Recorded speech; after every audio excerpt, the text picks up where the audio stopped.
When I was in doctoral studies, I can remember I was both doing work in the academic setting, but also doing work in migrant camps. One of the things I learned very quickly is that the migrants didn't care that I know, they just want to know that I cared. Most commonly in academic settings, they didn't care that I cared, they just cared that I know. And so these are two very different worlds between the grassroots and the academy.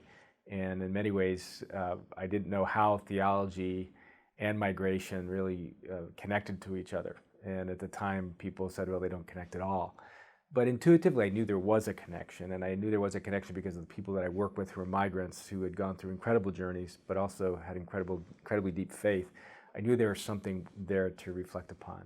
So over time, I really realized that I am in fact a border theologian in the sense that I occupy the space between the grassroots and the academy. And so migration theology really became a very rich concept to reflect on because it allowed me to go back and forth in between these worlds, but also to ask, how do we think about God in the context of a global migration crisis?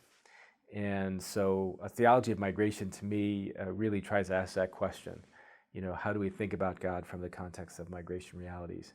And so first it begins with the suffering of people today, whether they be economic migrants coming out of Latin America, whether they be people who survived genocide, say in Rwanda, whether it be people who are fleeing human rights violations in Syria, or whether it be trafficked victims in Asia.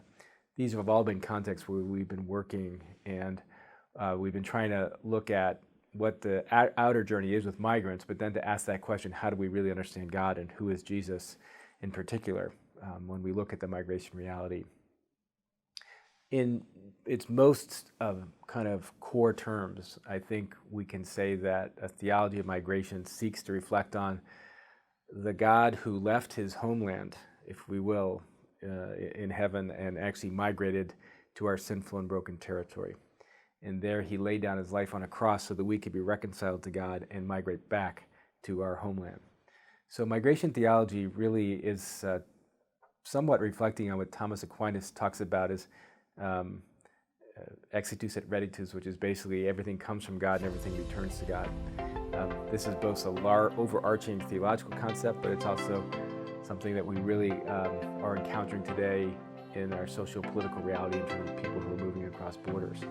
So in general, it's really kind of about a theology of communion and how we really come back into right relationship, especially amidst the brokenness of our human realities.